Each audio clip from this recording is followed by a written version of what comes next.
Kyagulanyi yali aleese ebyobufuzi eby'obuyaayi obwa buyimbi. Omanyi mu by'okuyimba abayimbi baba tebakwatagana. N'emizindalo buli omu ajja nagugwe. Okiwulidde? Buli omu egaali ye ebeera wali, ey'oli n'ebeera wali. Ono bw'ayimba bw'akasukira oli amagye amavundu.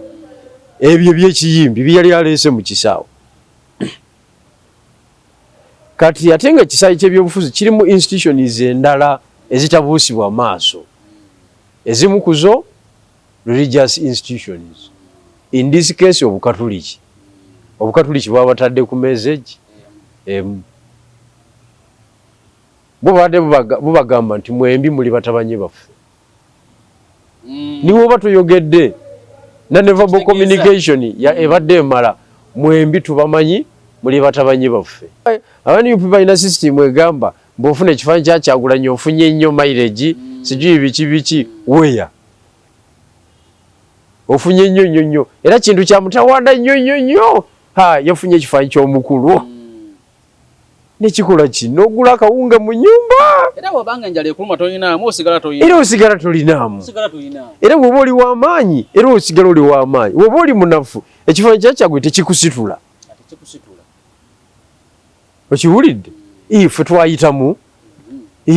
Nze namulina bwe nti nayitamu twava mu kalulu waako nga tukawangudde 2017 ne tutandika Kyagulanyi effect ng'olaba waliwo ekintu ekizimbibwa ekyenjawulo. Omuntu yali asinga otukuba yali Muwanga Kivumbi. Ne lutuuza meeting Kamwokyawo yali nnene nnyo eyasookera ddala eshaping ebyobufuzi olwo. Era meeting eyo yalimu ne famire ya Kyagulanyi ne maama we eyasikira maama we. N'amulayiza nti mwana wange ogenze mu bintu bino ojjukire omanyi gye byakomya jjajjaawo. Nakkiriza nti mbirumba. N'agamba okusinza ku ttiimu eri wano nze ngumye ekijje. Era mu meeting eyo omuntu gwe twakolako analysis yali Muwanga Kivumbi. Nzijukira bulungi nnyo yali Muwanga Kivumbi. Ne ttiimu ye. Kakati olwaleero yakugamba mbu abantu abatawuliriza kibiina ki? Omanyi kye kyatandikira. Yeye komanda wa Buganda tujja kujja. Komandinga abo talina gwagenda kujjayo ye kennyini gwe wagenda okujjayo. Era ajogaba batamumanyi naye nze Bigirwa Moses nze omuntu yenna omunanfuusi. Gwe manyidde ddala nti ono azanya kya kinanfuusi. Muwanga Kivumbi ali awo naye takkiririza mu Kyagulanyi. Naye olw'embeera nti Kyagulanyi yasuffocatinga ebyobufuzi bya Central Region naga sina kyakola kambeera omusiru mponewo. Naye ng'ebigenda mu maaso byonna aluma obujiji aluma emba. Kale wonna wasinzira okubeera ng'otula byonna by'okola nkwaniriza ku makya g'olunaku olwaleero lunaku lwa Mande ennaku z'omwezi ziri 14 omwezi gwa Apuli omwaka 2025. Afunye okusoomozebwa ofiiriddwa olwazizza n'okusoomozebwa okulala nkusaasidde. Asatuka ku buwanguzi ntuyozaayoza. Nze Matiya Ssekanjako tuli ku MS Media. Nina Jeno Bigirwa Moses. Nina omusajja bamuyita Twaha. Musunsuzi wa nsonga naye yaŋŋamba pulogulaamu zino azirinda nga mbaga. Yaŋŋamba eya Mande agiraba Lwakubiri. Eyo Friday agiraba Saturday naye zonna aziraba n'azimalako. Naye ndabira Jeno Bigirwa. Jeno buuza abantu. Akantandikire ku oyo kennyini. Njagala okumubuuzaako mwami Twaha yonna gy'oli. Oba oli wano ku ground oba olimu. Ali ku ground. Sebo nkubuuzizaako nnyo era nkussaamu ekitiibwa. Bw'oba olina abooluganda lwo mikwano gyo abali e Kamuli municipality nsaba oba mbisizeemu egaali. Obagambe nti omusajja oyo gwe bayita Bigirwa Moses mumulabiranga ddala. Ojja kuba ogasseeko kinene nnyo.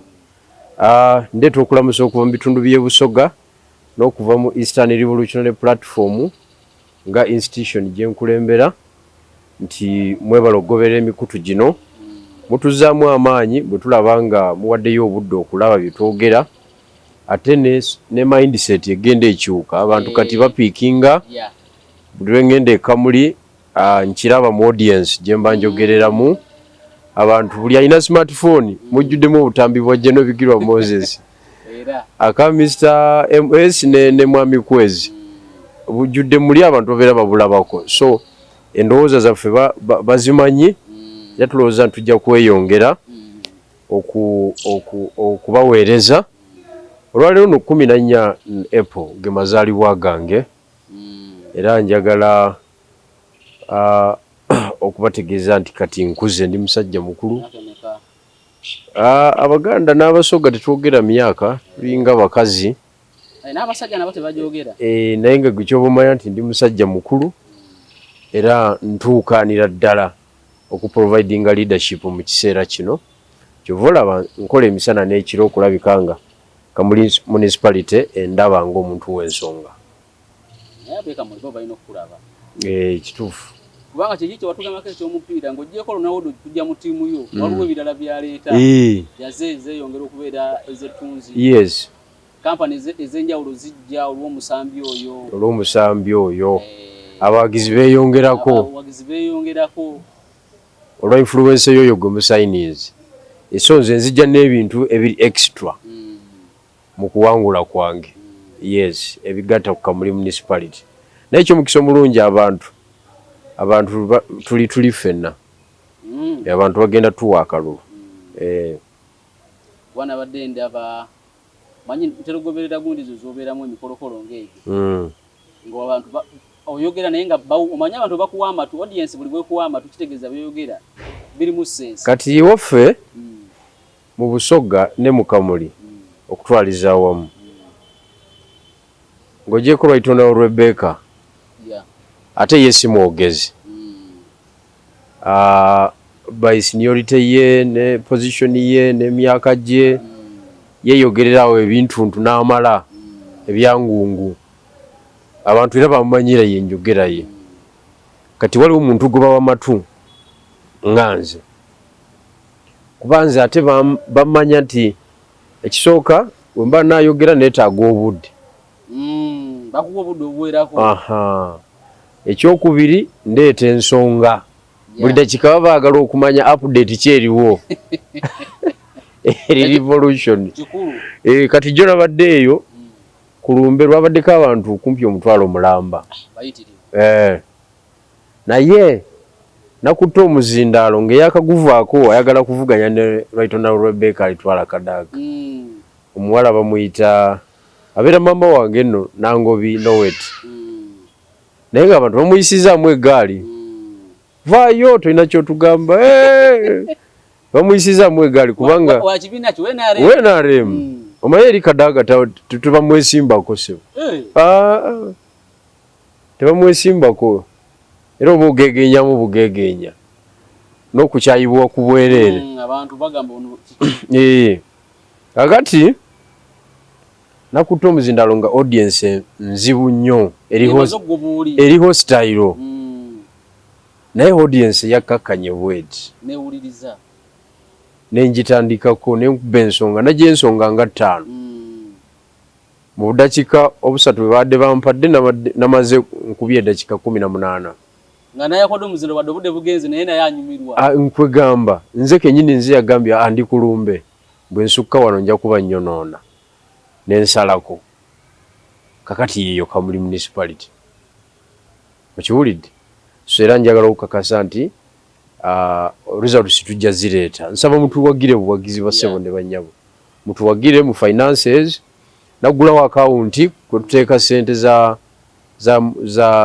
za campaign nja kugibasomera ku Friday wano alina obusobozi ayiweyo atalina obusobozi atasobola ku account ateke ku namba 0772 849088 ne 0704 96546 soma mu Luganda 0772 84 9088 MTN Airtel 0704 965 446 Airtel zombi oba nfuna butereevu ne tusobola okukwacha ate eri ensonga ya regional political empowerment abantu bagenda baji embulesinga kubanga nali nyina ndozo wana linda bamukutubwa radio emu eri Busoga eyo baliwo ndozo omukyalo omwe ayagala kwesimbawo mu Kamuli municipality nyerinya lyayina lya Kiganda kati ngendo ogenda mu comment nga kuliko ono adeye Buganda jaba yesimba ekimulese wabe kati nga bona balaga nti bakkiriziganya n'omuntu muri joni eyo okwesimba mu kitundu ekyo. Yes, that is regional political empowerment. Kitegeza message etambula abantu message abantu ab'ensonga yabatuukako naye obuzibu tulina mu Luzungu bagamba if you ignore the right cause if you intentionally ignore the right cause it means that you are ignorant. Okitegedde buli lw'obuusa amaaso ensonga entuufu mu bugenderevu kitegeeza tomanyi. Okitegedde ebibiina by'obufuzi mu Uganda ku history waffe nga bwamanyiddwa ku experience gye tulina mu field ku nvuganya gye tuvuganyiza ne Mwai Museveni bwe baba nga tebasobola ku embracinga regional political empowerment nga bagiyita tribalism they are 100% ignorant. Tebamanyi because bali mukikolera mu bugenderevu nga ate bakimanyi kituufu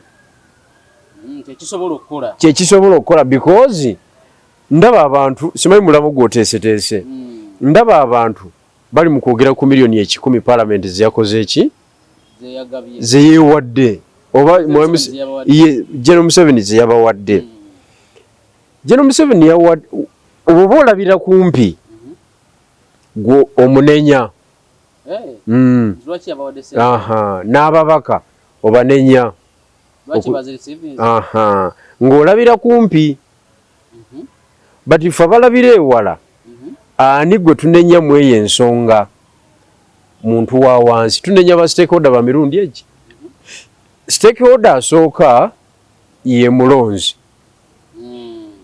owa wansi addira executive powers naziwa General Museveni ye president nadda legislative powers jukira wabeera president aba alina judicial powers yatwala n'ekitongole ekiramuzi nodda ne legislative powers noziwa era NRM ababaka abasukka mu bina ba NRM ekyo kya butemu eri eggwanga.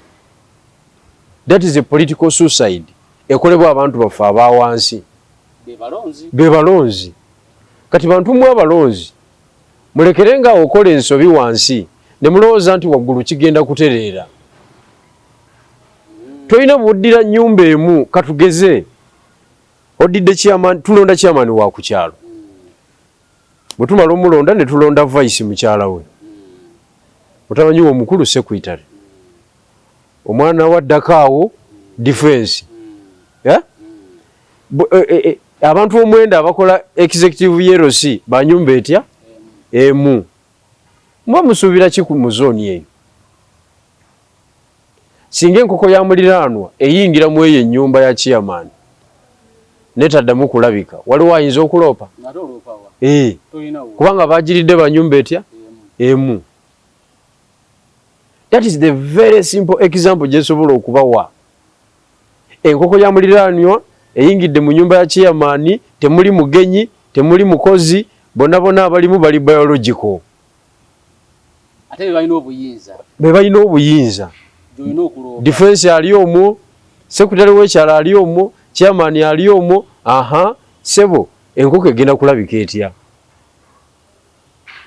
ensobi eba kummwe abalonda ennyumba etya gwe mulonzi gwali eyo sebo oba nnyabo njagala okutegeeza nti ensi ze twegomba ezituwa n'obuyambi ezikuze mu byobufuzi bwe ziba zironda ziteekayo ebirowoozo ne bakwata obuyinza ne babugabanya kankuwa ebyokulabirako 3 ekisooka kiri Kenya ensi eri mu East Africa emikago gye mulaba egyo Kenya Kwanza UDA egyo emikago gireetebwa abantu okuva mu bitundu ebyenjawulo nga balina obusobozi bazze n'amaanyi nga n'okubanyeenya tomala gabakola ki gabanyeenya. Kyova Mwami Ruto bwe yali ayiwa kabineti teyakwata ku sipiika, teyakwata ku Ssaabaminisita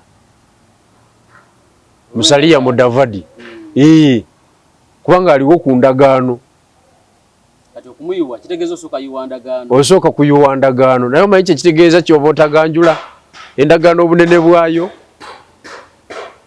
Kitegeeza abantu ba Musalia gy'ava obuwagizi bwabwe obw'ojjako okitegedde. N'abalala waliwo abakulembeze abali wansi wa Musalia gavumenti mwebali okitegeera.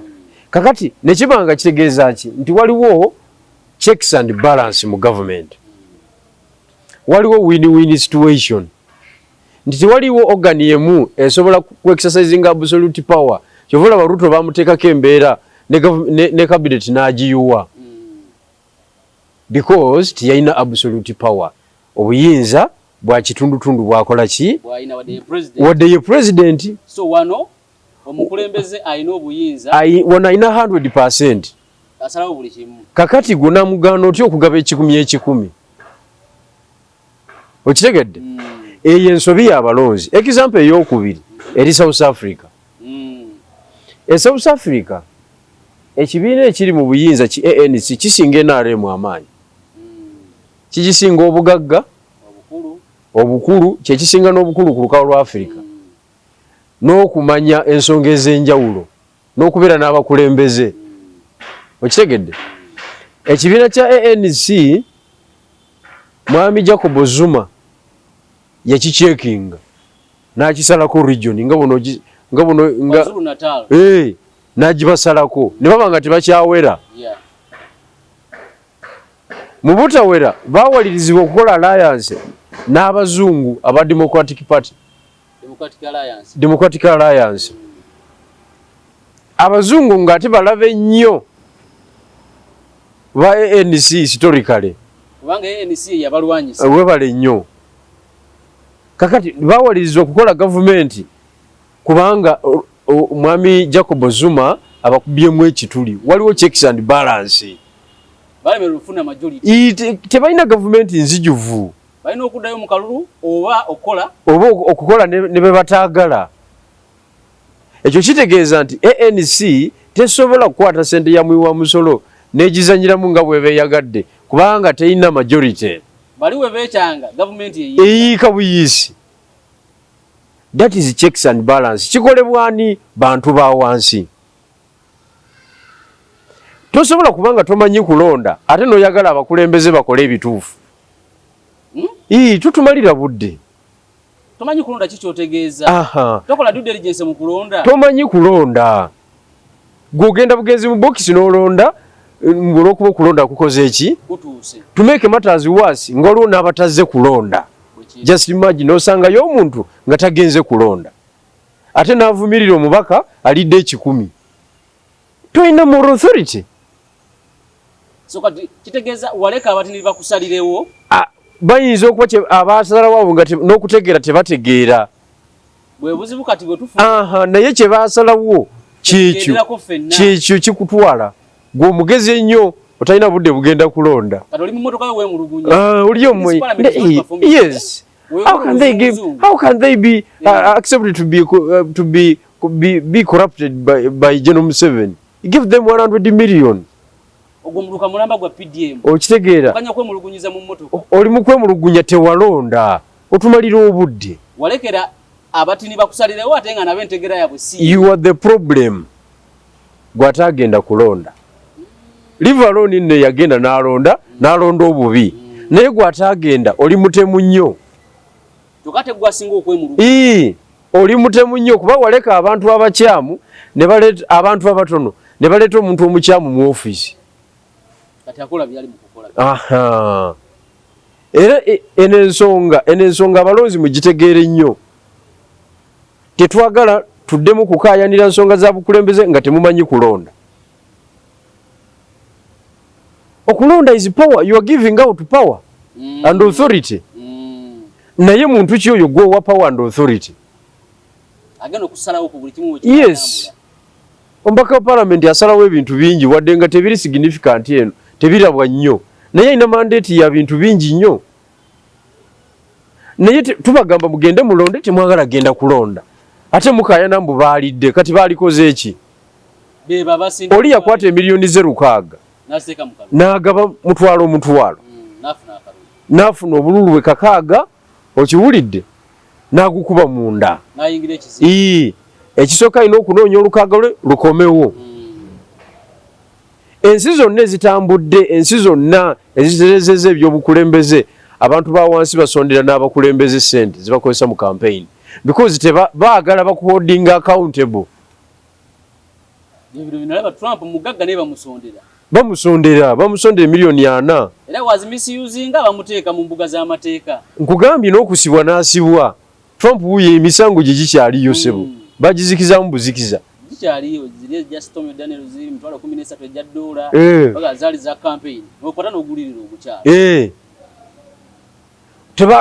tebaagala ozanyire ku sente ya muyi wa musolo kubanga balina bye batasobola kwetuusaako ng'abantu nga gavumenti yeyina obikola ng'enguudo masanyalaze security malwaliro education sector ne quality kwegamba ebintu ebyo bye birondesa abakulembeze ate fere otubale tunenya president Museveni okwato tietukumi n'okiwo President Museveni abamunenya tebamanyi balekerera okunenya abantu abatuufu ne badda ku beneficiary w'ebiri ebikyamu ebikolebwa abantu.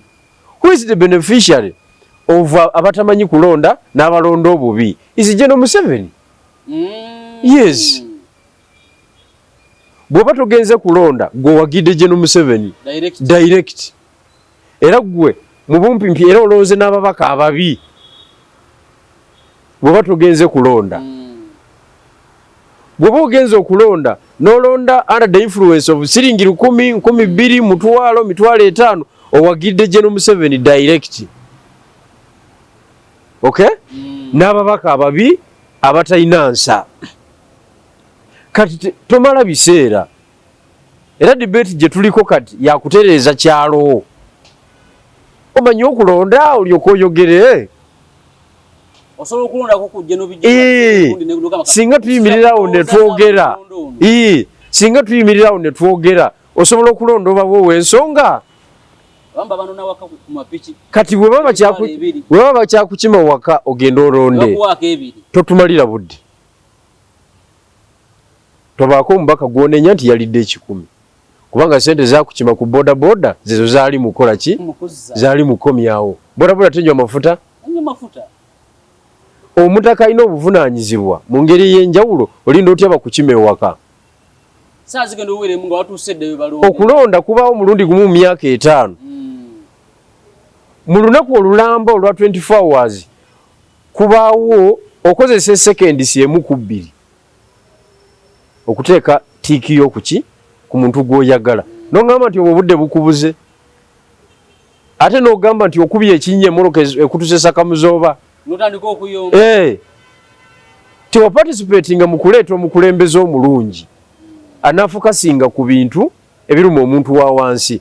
Gwe wasalawo abakulembeze abaagala okwegaggawaza be baba bajja mu ofiisi. So don't complain. Era abamawulire mutuyambe. Abantu be tulina okulabisa mu nsonga eno bantu ba bulijjo. Ate Muwanga yadda twaga nti ababinyo be bana babaka bazaki. Ate Muwanga is a beneficiary. Oyinza okumbulira Muwanga Kivumbi is a beneficiary of this kind of system. Okiwulidde? Kuba kati ali ku level Muwanga okimanyi yayingira atya? Mu by election. Omanyi amaanyi ge twateeka e Butambala. Twatwalayo emmotoka ng'ebi nga 2 nga tukuba ziraale olunaku ne luggwako nga tosisinkanye candidate oyo Muwanga okuyingira parliament. Anti nga style gye twakozesa tetuddanga mugikozesa walala nga wosanga abantu gweyogera ku lwa Muwanga.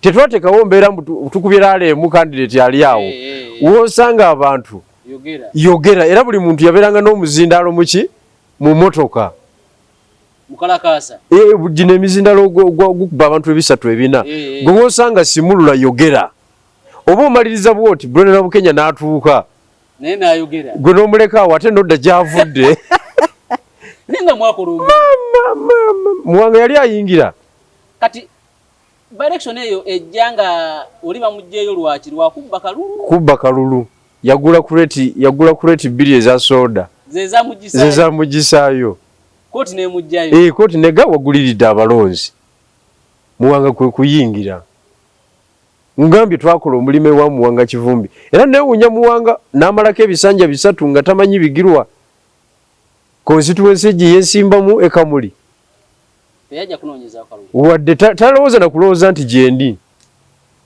nti ndi mulamu talina moral authority kwogera ku bigambo ebyo kubanga takoze kituufu wate yabadde anenya nnyo bano ababaka Muwanga tasomesezza bantu n'alisiivinga babiri lindako Muwanga Kivumbi takoze kimala kusensitizinga community kulonda abantu batuufu yo oluyitamu ng'agamba kikoze kiwedde era bwe babeereranga mu ssuubi yaabwe mu biseera ebyo era nga rallies bazikuba mu constituency zaabwe bava ewa Kasibante nga bayingira ewa Muwanga bava ewa Muwanga nga bagenda ewa Sseggona bava ewa Sseggona nga bayingira ewa Ssemujju bava ewa Ssemujju bamaliriza nawa Nambooze ne bagayigwa nga tuli mazeeyo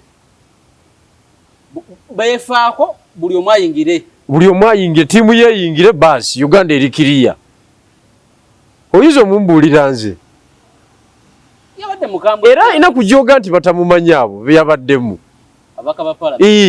ekyokubiri yabadde ayogerera ku pulatifomu ya Kyagulanyi ffe twali tutandika Kyagulanyi project yagamba Kyagulanyi Kayihura yakoze eki yamuleese okwonoona opposition aswearinga affidavit ku nsonga eyo ng'agimenyawo alyoka akwata omuzindaalo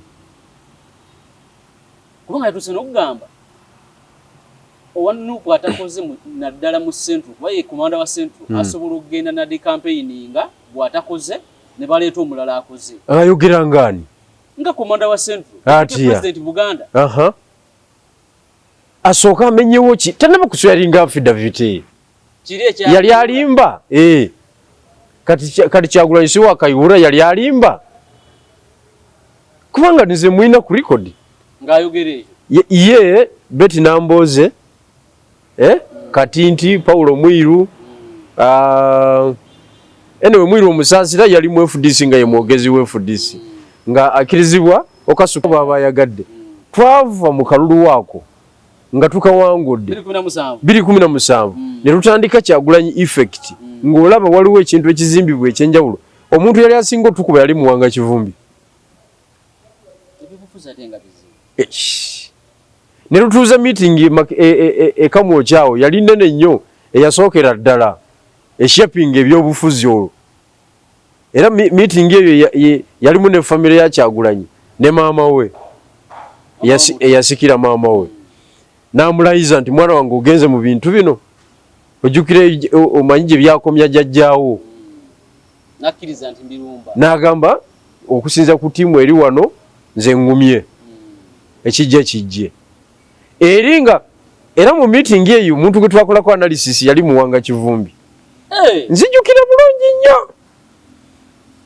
nzijjukira bulungi nnyo yali Muwanga Kivumbi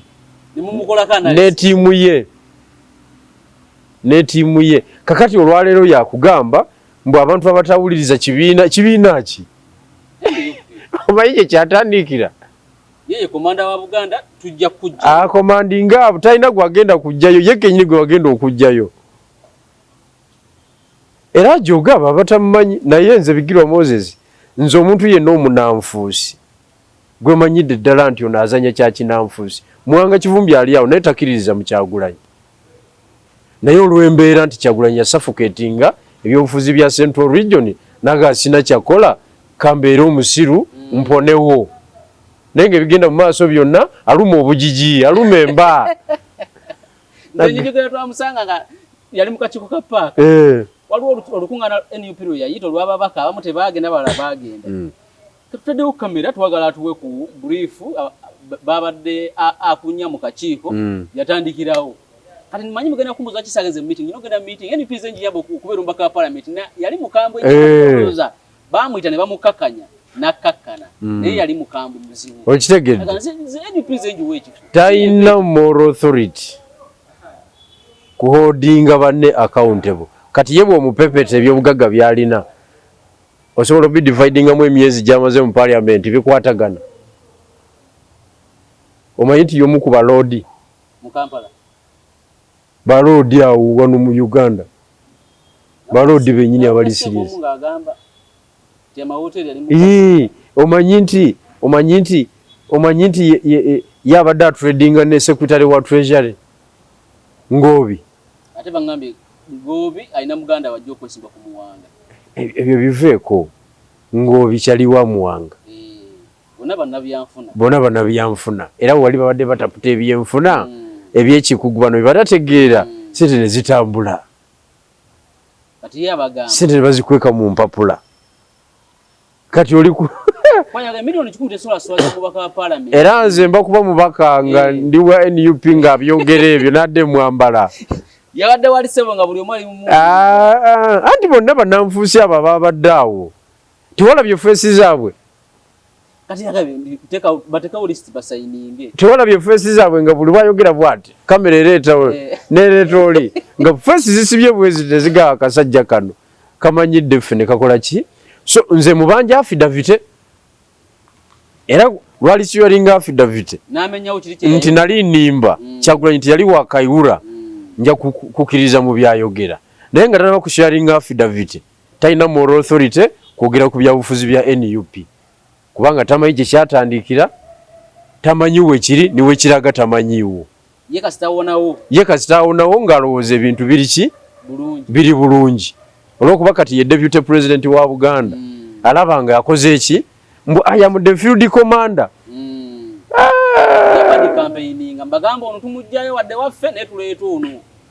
alimba kati oyo abo bwe batyo bwe bali so problemu eri ku muntu wa wansi yebadde point mu bino byonna nabadde nsuubiza okuwa examples 3 eyokusatu esoose ebadde Kenya eyokubiri South eyokusatu America we yavudde mu kalulu nga Trump akawangudde Trump bamuwadde ababaka 220 okay Democrats ne babawa ababaka 218 enjawulo yaba kitegeza tumala gasalawo ekyo bayita checks and balance tuli mu nsi nno America institution mwe zikola ekitongole kiramuzi kyetengeredde ebitongole ebirala byonna ebitambuza ensonga z'eggwanga byetengeredde amasaza gakola naye abalonzi ne bagabanyamu ababaka kumpi kyenkanyi wakati eyo America kakati diro ogenda okwewa miliyoni y'ekikumi ng'ono alina ababaka 220 ono alina 118 enjawulo yaba diro ogenda okuziga bosigale mu office tosobola bakukubirawo impeachment so ensi zonna eziri serious mu byobufuzi ensi zonna zetuyigirako ziyita mu bulumi obw'enjawulo ffe bwe tutaagala kuyitamu lwaki teweerekereza notasaba ssente mu kulonda g'omulonzi n'owuliriza birowoozo n'olondesa birowoozo kubanga leadership is ideas ebintu byemba nabyo mu mutwe byemba njagala oteeka mu nkola so ebyange Bigirwa Moses biba bisinga ku by'omulala lwaki tompa kalulu wadde sikuwadde eki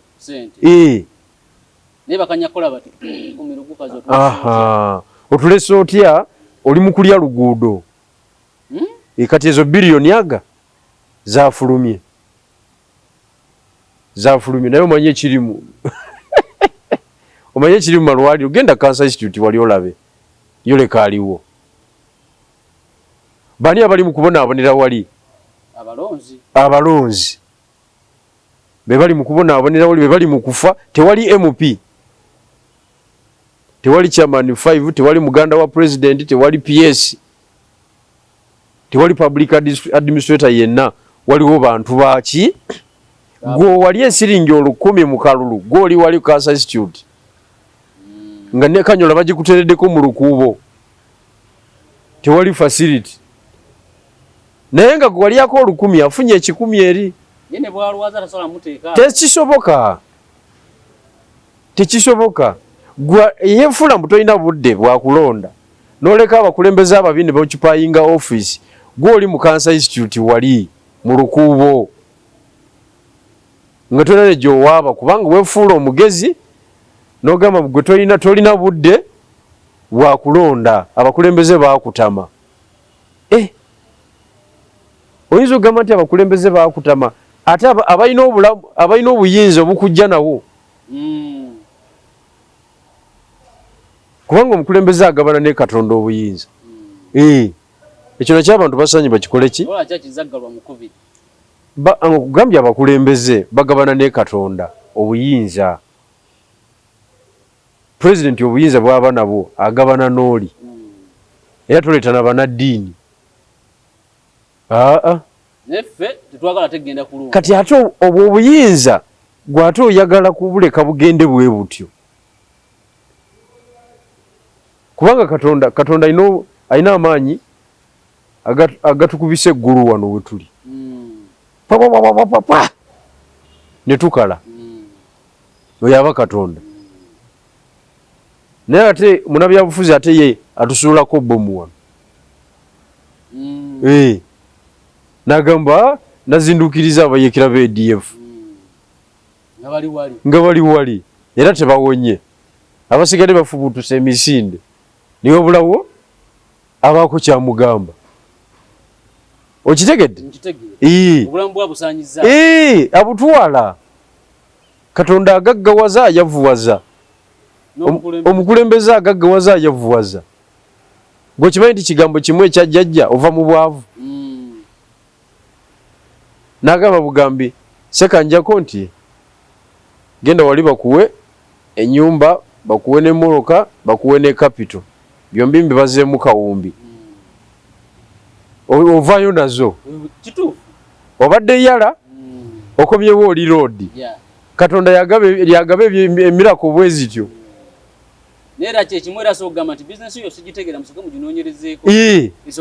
esooka eggalwe ate wali climax tewaliwo bibaati emakinde ekibaala kyaffe bakibala omusolo waliwo kibaati oyo ye munabyabufuzi kati obwo obuyinza gwe toyagala ate kubuteekamu maanyi go nga bugabibwa okitegedde noyagala ffe tujje wano tutandike okunenya abatalina kunenyezebwa nze nsobola kunenya mubaka yafunye miliyoni 10 sisobola kunenya President Museveni ng'agabye 10 obuyinza abulina ali unchecked tewaliwo n'amaanyi gasobola muchekinga opposition ntono nnyo okitegedde abaka opposition tebawera 10 plus batono nnyo ate abensa batono ddala abensa tebawera aga kati oyagala kuyimiriza ki tulina kuddayo ku muntu nga tetuzzeeyo ku wanayinki tumutegeeze lwaki yali genze n'alonda lwaki yaliwuliriza abeesimbyewo lwaki yalilonze lwa nsonga tetugenda kuwona bizibu bye tulimu Bakama kyeyayogera ti abalonzi emitwalo 19 Kawempe North mugenda kijja kitenga abantu emitwalo 3 gyokka bagenda okulonda kati abantu be Kawempe mutugamba ki eruno nambi yesansa bagali mu kooti ali mu biki alina soka nenya balonzi abantu be Kawempe mutugamba ki mwe abantu emitwalo 17 abatalonda tubabalirewa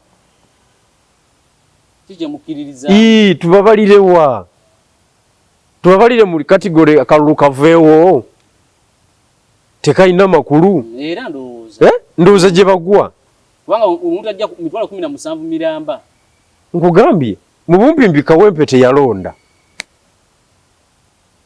kyokka mwagala abakulembeze abaki abalungi abatali esente muki abatali esente mu parliament nze njala okutegeeza Kamuli municipality erimu abalonzi yalimu abalonzi 3,000 mu 10,000 abalonda bonna bo bagasse bali 1,700 half nesigala naye nga wasigaddeyo obululu 1,700 abatazze kulonda tubabalirewa era n'otwala mukazi wo mu Kamuli General Hospital nga temuliimu ddagala buli kantu ke banaamukolako ne bakutuma ku kakiriniki ogende okuva ku Jirita okutuuka ku Kisembayo mu ddwaliro ne bakutuma cross nga gavumenti erina obbireeta n'ovaayo ng'otugubadde n'ovaayo ng'okaaba gavumenti etufuddeeko buli kantu kakugula obuli bw'enguzi mu ddwaliro tewalonda kati okubira ani enduulu ebyo byoli okubira enduulu bikolebwa bakulembeze bategeera bewagaana okulonda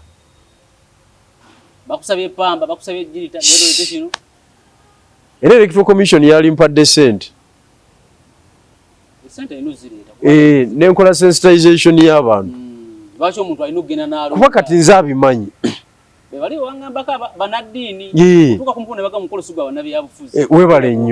webale nnyo munaddiini n'ogaana munnabyabufuzi okwogera munaddiini ogaana otya munnabyabufuzi okwogera ani akulimba ng'okimanyidde ddala bulungi nnyo nti n'ebyeddiini nabyo byakugatta bugasi si bye byenkomeredde biri challenge kubanga Katonda waba ali omu tasobola kuwa instruction 3 ku nsonga y'emu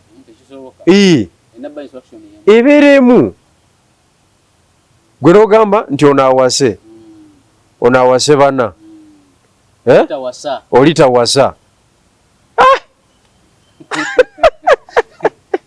bonna babo amaanyi bagamba bagajjawa father tawasa Reverend awase omu seeka awase bana okitegedde kati nabyo byakugatta kati nomba munnabyabufuzi omuzindaalo agenda okulamula ebyokunsi ebirabwako obadde eki nze ebyo sibikiririzaamu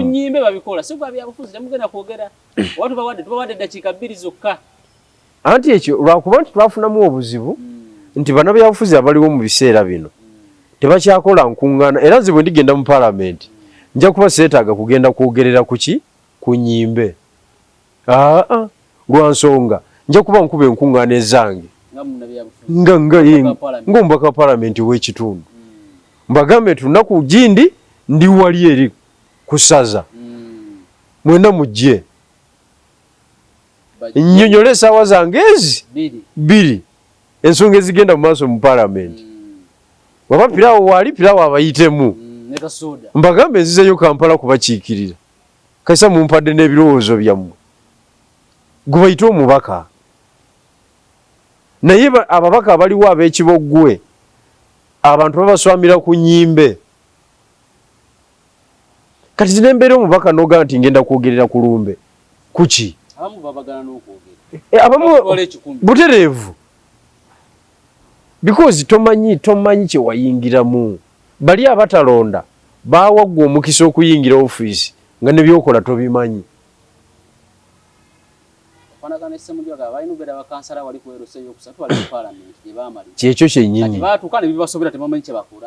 kyekyo kyennyini omanyi bw'oba ovuga ekiro n'osanga ente n'ogikubamu abataala etuuka ekiseera n'ekoma netangaala butangaazi bweti nerinda ekiddako moroka bwe kulemerera n'ogitomera enti bw'osiba neyeerowooza neevaawo okitegedde kakati n'abantu bafe abo ababaka nabo baatangaala butangaazi balinga ente gye bakubyemu amataala ekiro nga tekyalaba bunafu bw'abakulembeze bw'abantu baffe abalonzi tulina obateekako omusango mu kintu kino abalonzi tulina obakomerera mu kintu kino bave mu tulo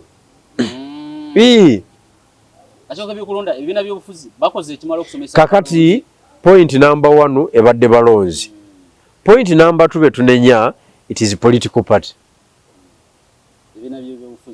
Ebibiina by'ebyobufuzi ebiri ku ludda oluvuganya. Tukimanyidde ddala bulungi nnyo nti parliament esalibwawo olw'omuwendo gw'ababaka abaliyo. Decisions zikolebwa mu numerical strength. Okay? Mbadde mbuuza era nja kweyongera okubuuza era neeyongere okutakula n'ebitabo byonna ebya political science. Bannaffe bonna abakulembeze b'ebibiina kalingo ki ke balina? Kakodyo. Ebintu bino olina okubimanya kuba okolera Kampala. Kalingo ki ke balina? Ez'enjawulo ke balina akaleeta numbers in terms of MPs mu parliament ye 12. Sanja 226 kakodyo ki ke balina akasobola okwongeza ku numbers ez'ababaka 226 233. Ensonga kati olwali twalibadde ku ekyo nga kyetutambuza ye message etambula kyekyo kyokka kyetwalibaddeko. Kyova olaba ffe nga ERP twawandiika ne tubagamba nti parliament eno okugiwamba tukole bwe tuti ABCD ne tubinnyonnyola. Tebarespondinga. So they refused, they ignored they ignored our proposal. Therefore they are ignorant. Kati opposition political parties is full of ignorant leaders. Therefore tebasobola kuprovidinga kintu kikola ki kivaamu mugaso. Okitegedde? N'olwensonga eyo saagala muntu yenna Mwanga Kivumbi tabamalira abantu ebiseera mbwakoze eki alagira abanuupu takoze kimala kusomesa muntu wa wansi kulonda. Muntu wa wansi yavaako ekizibu kubanga kankuwe programu ya Mwanga Kivumbi mubadde ng'etambula ku Monday akeera ku parliament saa 2 aba atuuse kuba waliyo komiti ate yagikubirize ya paaka na conductinga business nasolooza byasoloozezza saawa 6 n'abanga komiti agivuddemu nayambuka waggulu mu kantini okuba olwali n'akamere bwe katambula saawa 8 n'afuluma house n'agivuga ngadda ku site n'alambula wooteri ye enkya ku makya ku Lwokubiri n'akomawo ku parliament era n'asookera mu committee business saawa 7 n'ayambuka mu kantini n'ali akamere. Okay? Saawa 8 n'ayingira plinary. Okay? 11 n'avuga n'adda ewaka oba 12. Ku Lwokusatu n'akomawo ku parliament n'asoma amawulire n'akuba olwali n'abuuza ki ekigenda mu maaso oba waliyo committee business n'agiconductinga. Saa 12 n'avuga n'agenda ku CBS n'ayogera. Ku Lwokuna n'akomawo n'akola the same business. Ku Lwokutaano n'agenda e Butambala mu constituency okusaala dduwa Juma n'agisalira e Butambala n'abeera e Butambala Friday Saturday n'avayo Sunday. Ne Saturday tolumu abeera ku Simba mwacha agenda n'akomawo n'akola Simba n'addayo n'amaliriza weekend kuba kumpi ate yavuga emmotoka nnene n'ebikubo jjaje yalirima okitegedde. Kati ekyo n'akikola a week n'akikola omwezi n'akikola omwaka obudde bwonna nga buli mu nsonga zaawo Mwanga Kivumbi and the surroundings.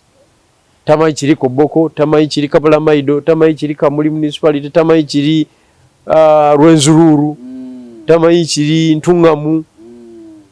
nenga yakuta omuzindalo ku CBS ogamba Museveni leero tasula nenga in the real sense akimanyi ali mu kulimba bulimbi bantu ye kusigala nga ali relevant ali mu politics of snake oil kati be bakulembeze be tulina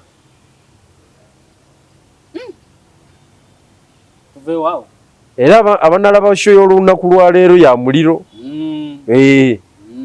musooke muli emmere mulyoke mugirabe musono jiddamu bajja jiddamu njagala ompe tuveewaawo tuveewaawo ompe ntaputayo ku kifaananyi ekyakyagulanyi n'owekitiibwa Mpuuga mu kusabira Ssaabasajja Kabaka olunaku lw'eggulo Rubaga baatudde wamu ne beebuuzaako ne boogera ne Katikkiro n'asanyuka nnyo n'agamba kibadde kirudde okubeerawo naye kigenda bwe kijja kukola ebyo bigenza okujja nga Yoweri Museveni omukulembeze wa Uganda yeekubisiza ekifaananyi ne Guild President w'e Makerere Kyakihiru Sentamu ekyo kyo ne kibaako omuliro tusooke wano what does that mean kitegeeza ki akatusooke ne mutabani wa Chairman Nyanzi mutabani wa Chairman Nyanzi yali obwa Guild President ku tiketi ya Wana Munigina taata we y'omu ku ba godfather ba Nuupu Nuupu omwana yamuma flag okay nejiwa omuntu omulala omwana n'agamba nti nze amaanyi ng'ekakasa ndaba nga university eno ejja kumpa university n'emuwa ekyo kitegeeza talina kakwate ku Nuupu era bwe yali akalulu tewaliwo memba wa Nuupu n'ogwo okuva ku president okutuuka ku fuutu soja wansi eyamuyozaayoza wadde nga awangulidde ku independent tewaliwo era naye kyeyakola obuwanguzi yabutwala waka ewa kitaawe ne babeera awo ne bateekawo kabeerabeera tewaliwo mukungu wa NUP yalinnyawo ebifaananyi tubirawo Chairman Nyanzi ne Majoline mukyala we n'abaana omwana be yava nabe Makerere webale nnyo akabonero akalaga nti NUP teyina kakwate ku mwana oyo Mwami Kyakihiru kakati Mwami Kyakihiru institution yamulonda ya government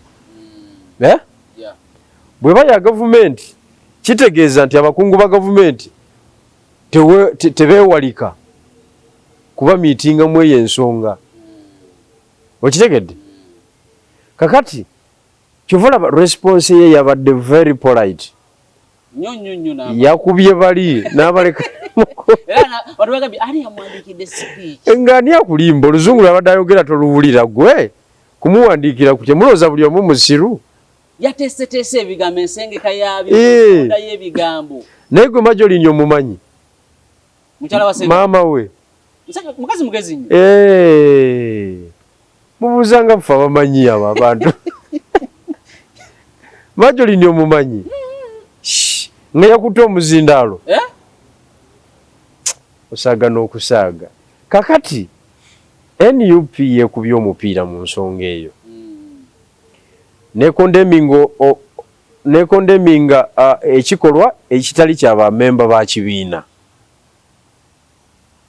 that is wrong nze mba mpangudde akalulu kange nze ŋŋanze lwaki onteekako embeera wanyima tiketi yo gwe sigala ne tiketi yo anti ye y'amaanyi yeewangula buli wano nze sikukubye kati lwaki onteekako embeera ekyokubiri buli lwogamba nti Guild President amitinze president wa Uganda mu university y'e Makerere mwatwala siga nti bali lwakitula siga nti bali awo ne Nakasero wali official n'entebe wali official sigamba nti bali Kyankwanzi naye bamulumbye wali waafuga n'ogamba nti kyakoze kive nnyo era tekyali badde bwe kityo batuliddemu olukwe Nyanzi alekulire kitegeeza ensonga eki nti NUP n'abawagizi baayo they don't want to associate with anything ekiva mu ngalo za General Museveni. Kakati kiba kitegeeza nti tulinze mwami Ssenyonyi Joel akomewo wano akwate konvoyi ya jjajja agimuddize ku parliament ne office eya leader of opposition agizeeyo adumire n'ababaka 5 kuba yo 5 abagambe basebo ne banyabo n'esente ze tufuna ziba consolidated jjajja yazisolooza yatuwaako therefore tumulya mu ngalo tulekulire ye implication okitegedde ye implication akole ekyo tukakase nti basajja bye boogera babitegeeza.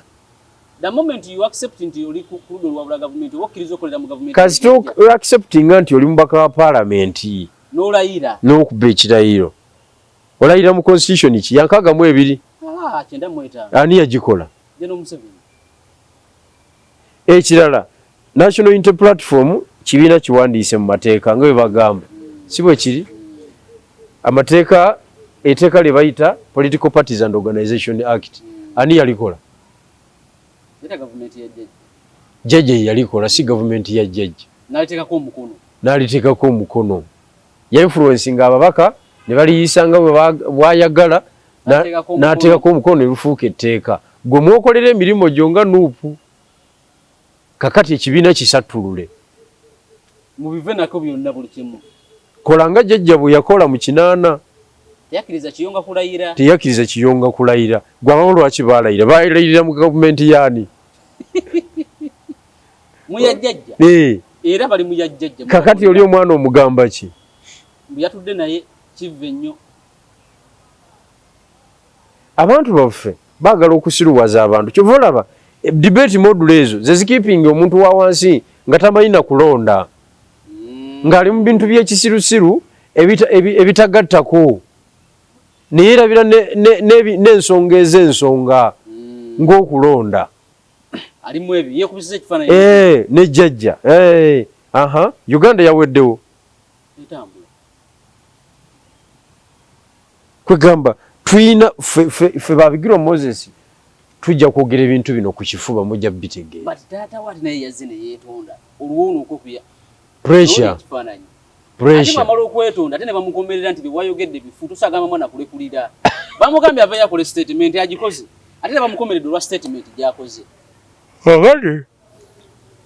kakati waliwo omwana namulabye ku line okwo ayina mukyala gwe yaleese okuva mu America gwe yaggyeko quotation naye nerabidde erinnya lye ng'agamba nti ba influencers ba bloggers bonna bagezaako basobola okuteekawo ekintu ekitali kituufu society n'ekigobere nti ba influencinga yagambye yaleese akantu n'agamba nti mu America kitongole kya CIA kyateekawo abantu 18 yes nga 17 ba CIA ba staff omu nga member wa society kati ne bakuba ka triangle bwe kati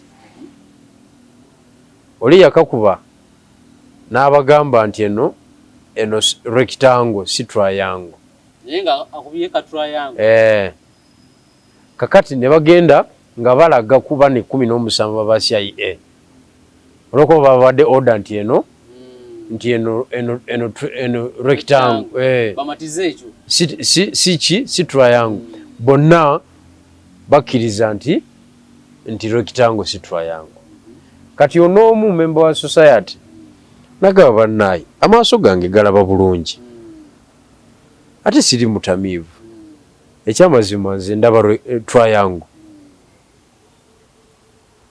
ndiye okakasa nti kituufu nze ndaba ki yamaliriza ye mutuufu naye message erimu nti abantu basobola okukwata obwongo ne bakukozesa ekintu ekifu mu kituufu kati kiyamaani nyanzi amasimu muganda we ge yamukubira ng'omwana oyo ebifaanyi bye byakafulumu gamuteekako pressure jjukira yali London omukulu chairman mukulu Kyagulanyi Kyagulanyi ng'ali ne Rubongoya Nsennyonyi ali ne Ssennyonyi abataagala Nyanzi tinga bamuwalanira kibiina kino kawulira naye ng'oyo olutalo lubeera mu kamitingi kaabwe eyo chairman Nyanzi ebintu yenyigawo bwenyizi bamukuba buli dakiika yesonga lwaki alwanira constituency n'agenda mweno ne bamugoba adda mweri chairman Nyanzi omumanyi abundabunda era singa teyali muganda wa Kyagulanyi ng'ate mukulu w'eddala ng'ate amulinako ne tafaali mu buto singa taliiwaawo singa taliiwaawo kakati naabanga akoze eki naabanga ensonga bwetyo bweri yeetaaga bonna balekulire tumanye nti tebaagala bitafutafu biva wajjajja era omanyi bulungi nnyo URA yalukwata emmoroka y'omukulu ne bagipaakinga wali ku URA General Museveni akwata pen n'olupapula n'awandiika nti sebo bwana komishona emmoroka eyo mugite mangu nze nga president ndagidde yensonga ntono nnyo $3 million nziweevinze mumuddize emmoroka ye jjukira baali balidde Katumba amala amanda jjajja yatyamu nagawa akasajja kankaddiza emmoroka yaako bayinza okukalya amanda ne bagamba yenze n'akulukunya Commissioner General jjajja yagabako ne kopi complainant bamuwa kopi Kyagulanyi Robert Center munanyini mmoroka era agirina ku fayiro okitegedde enkeera waalwo URA neyita mu kime muloka yammwe mwanguwe nako tetulina business nakati akyagivuga ani yagita jjajja kati ebyokuwumuza Nyanzi bigatta bitya n'emigozobano gy'omwana we anti ebya Nyanzi politics wa munuupu mbadde banoonya mmandu so politics wa munuupu okitegeera politics wa munuupu yo yakola ki yoyo gwebaza entalo ezibadde munda okiwulire naye kibatamanyi nti kiyiwa bonna ekyo kiyiwa bonna balina okusuulawo eki kuba babenefitinga mu jjajja yensonga nga ngikomizaawo ensonga ya ebyabadde mu kusabira Ssaabasajja Kabaka eruti for the first time Bukyanga Mpuuga ava mu nuupu lwe lwasoose okusisinkana ne Mwami Kyagulanyi Oweekitiibwa Mpuuga amaze ekiseera kinene nga ye cause ya NUP nga gwe bavuma mu kifo ky'okuvuma jjajja era nga gwe balinako obusungu okitegedde okusinga abantu abalala bonna n'okusinga jjajja kakati nekibanga kitegeeza ki nekibanga kitegeeza nti ensisinkano yaabwe esoose twagala gitaputa bwe tuti 1 Kyagulanyi yali aleese ebyobufuzi eby'obuyaayi obwa buyimbi omanyi mu by'okuyimba abayimbi baba tebakwatagana n'emizindaalo buli omu ajja nagugwe okiwulidde buli omu egaali ye ebeera wali ey'oli n'ebeera wali ono bw'ayimba bw'akasukira oli amagye amavundu ebyo by'ekiyimbi byali aleese mu kisaawe kati ate nga ekisaawe ky'ebyobufuzi kirimu institutions endala ezitabuusibwa maaso ezimu ku zo religious institutions in this case obukatuliki bwaba batadde ku meeza egi bubadde bubagamba nti mwembi muli batabanye baffe niwo oba toyogedde na neverbal communication ebadde emala mwembi tubamanyi muli batabanye baffe kubanga bo ndowooza bakalikiretinga nti bano balina tuula bano bonna ekyo tekyabaddeko na wadde okubuusabuusa okiwulidde ne batuula wamu kakati obuyaayi bwe mwakakola nga muziika Segirinnyeri nga teyeesansabaze n'agamba nze sigenda kuliraana Mpuuga oyo ngenda kukola ki ngenda omanyi abanup balina sisitimu egamba mbofuna ekifaananyi kya Kyagulanyi ofunye nnyo mileage sijui biki weya ofunye nnyo era kintu kya mutawaana nnyo yafunye ekifaananyi ky'omukulu nekikola ki n'ogula akawunga mu nnyumba era bw'obanga enjala ekuluma tolinaamu osigala tolinaamu era bw'oba oli w'amaanyi era osigala oli w'amaanyi bw'oba oli munafu ekifaananyi kya Kyagulanyi tekikusitula okiwulidde ffe twayitamu nze namulina bwe nti nayitamu HM wange mukyala wa Sebuufu teyayitamu Masaka wali umana emupite yayita naye nga woona NUP yegiriisa okitegedde kakati ebintu ebyo byonna ebadde by'okunafuya abantu tebikyakola kakati that is point number 1. Point number 2 bakulaga nti mu politics temuli mulabe wa lulango temuli mukwano gwa lubeerera interest ez'olubeerera mu America akalulu kaali kakagwa wakati mu kalulu ebisongovu byali biyitirivu nnyo omukyala Kamara nga bikasuke wa Trump n'aweereza eno bubi n'avuma Obama bonna n'abayisaamu eggaali we baali bagenda okuziika President Jimmy Carter yafiira ku myaka 10 Trump yatuula wano Obama wano Clinton wali kiraasi eyo wadde ngambadde mweweereza ebigambo nga tewakayitawo weeks ezi ng'omuliro guvuga ne bawaya owayi mugamba muti gye tuli kuliko akalulu nakavuddemu so ebigambo biri byobadde okanyuga obyerabira bibadde byabufuzi ofiisi omaze ogifuna kati kukolera abantu ate muba olina okukolera n'oyo mwali ng'obadde okasukira amajja amaki amavundu lwaki osigala mu lutalo bye byobufuzi kakati kyaki yafoosinze Kyagulanyi okumutwala ku eyo level n'obwakabaka bwa Buganda as an institution cultural institution kwegaba byonna babakutte ne babateeka mu ngalo bwe bati kati addangamu neyekyanga so kitegeeza nti bye muyomba byammwe bya butamanya bya busiru bya bugwagwa bya bujega abakubanga si Kyagulanyi yatudde n'empuuga nga waliwo omukulembeze omulala kyandibadde kitya ku bafuutu soja response yaabwe because lero tebana bakurespondinga ku ekyo anti bafuutu soja obuzibu bali mu kukola bagenda suula omuntu musajja mu nnyanja nga balaba Kyagulanyi agenda kugwa mu nnyanja ey'ebyobufuzi boddu olwa pressure yaki y'abafuutu soja ne online army olw'okuba agitya agenda kuva ku nnono ze nga munnabyabufuzi kati webanga kozi yaabwe eri genuine nga tebanaba kwogera kintu kyonna because mu political science you analyze every event entambula nyambala buli ekibaddewo okyanalyzinga batuwa analysis y'ekyo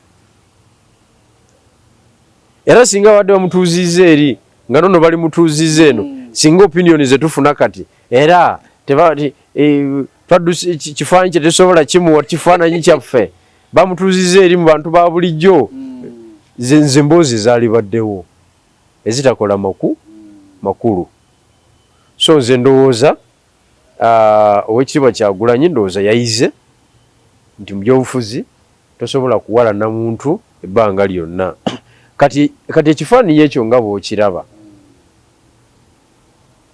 singa Mpuuga ye yasituseewo n'anoonya akatebe akalala naga ku lw'obulungi bwange n'okusaba kwenzize kantuule ewalala manye ensasagge eyali badde omu tya omukulu kamulekera emirembe atuule n'amaanyi ge ekyo manyi kyekitegeeza kati ebintu bino si bya buntu titwetaaga kubeera nampalana ya lubeerera mu kintu kino kubanga politics asala ebikuubo bwati politics asala ebikuubo